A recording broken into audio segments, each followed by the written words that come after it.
When I wrote Sunday Blues, I was actually still in college. And it was a little motif that I remember hearing from somewhere. And I thought, oh, that would be great to, that could be a blues in itself. And along with, I didn't grow up playing in church per se, but I've always loved church music. And when I started studying jazz, I tried to incorporate music, all inspirations and influences. And so I took some church chords that I knew, and along with that bluesy motif, and it seemed kind of, to fit naturally. So it seemed like a easy title to come up with. That was one of the titles that was the easiest to come up with, Sunday Blues. It just made sense to me.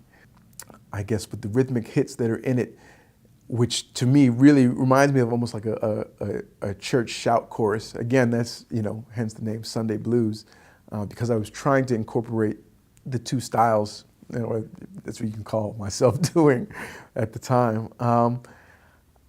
I would say just, try and keep it honest. Try and remember that that's where the essence of the tune is coming from.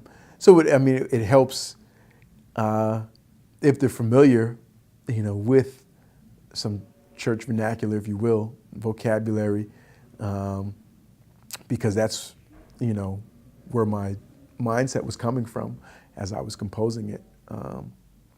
And then just have fun with it. It's a blues. There's so many ways to play the blues, so yeah.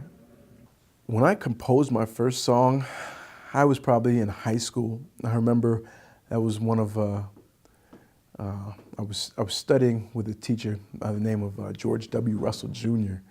And one of the things that I still appreciate to this day, as he was teaching me the basics of jazz piano, he also was having me compose, to get used to that and get comfortable with that.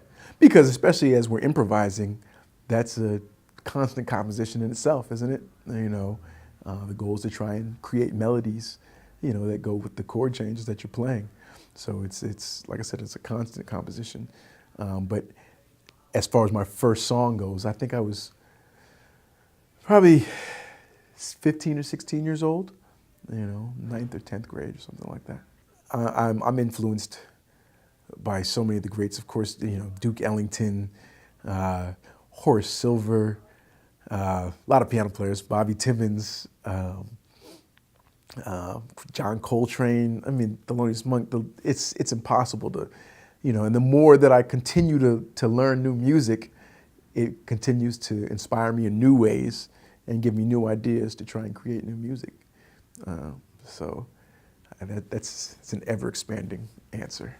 The musicians that I have with me this evening are some of my brothers. I have the wonderful Kyrie Abdul Shahid on drums, wonderful Jonathan Michel on bass, and Mr. Nasir Dickerson on saxophone. And I chose these cats because, we've all kind of came up together. We all met around the same time. I moved to Philadelphia in 2004. And shortly after that is when I met Kyrie, I think 2004, 2005. And then a year after that, I met Jonathan. And the three of us, we had a band together for several years while we were all living in Philadelphia. Jonathan has since moved to New York doing his thing, as well as Nasir being just over the bridge in Camden, but all being part of the Philadelphia jazz scene, all, peers, part of the same peer group, all trying to learn, trying to grow together and, embark on this musical journey. And like I said, it's been years, so we have such a great chemistry, great camaraderie. It's part of the community, you know what I mean? And it's a blessing to be able to have these guys with me tonight, because it's going to make, and I think it'll come across in the music, it's going to make things so much easier. Playing with these guys, it's like talking and having a regular conversation. We've done it so much to this point, it just flows. And that's when you make some magic. So. Philadelphia is a return to my roots, if you will. I mean, if I always like to say I have dual citizenship. I was born and raised in the Boston area, but both of my parents were both born and raised here in Philadelphia. It just so happened my mother ended up going to Boston University and ended up staying there, and that's where the area I was raised in. But because I still had grandparents, cousins, aunts and uncles all here in Philadelphia every summer, since I was born, I was coming to Philadelphia. So it was never a foreign place to me. It was a second home, literally and figuratively. It's nurtured me in the sense that musically, what can you say? I mean, I remember being in school, studying, listening to musicians that were touching my heart and soul. And then I would do research on them, and so many of them, I'd be like, oh, this guy's from Philly. Oh, that guy was from Philly. Oh, they lived in Philly for 40 plus years, And so it was like, I think I need to go to Philadelphia. Because that's where many of the musicians, like I said, that were really reaching me, speaking to me, that's where they were coming from. So it seemed like, I needed to investigate that. That's where my life's path needed to take me.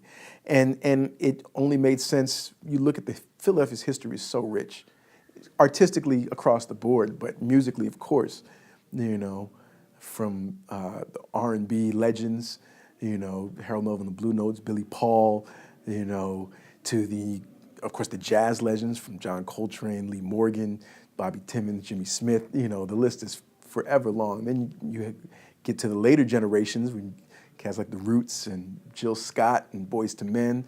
To me, it was everything that I had been hearing growing up, everything that I wanted to be a part of. So it was a perfect choice. And to me, Philadelphia is also the perfect training ground, if you will. I think the people of Philadelphia, they know good music. It's like water, it's almost to a point where it can be taken for granted because, they've been dealing with a level that has been setting the world bar, just naturally, people across the world are dying for this, and people here in Philly are like, oh, it's Tuesday, maybe I'll go down to Ortlieb's, maybe not, so I think there's some things you can learn here in Philly that you really can't learn anywhere else, especially as far as jazz and music is concerned. So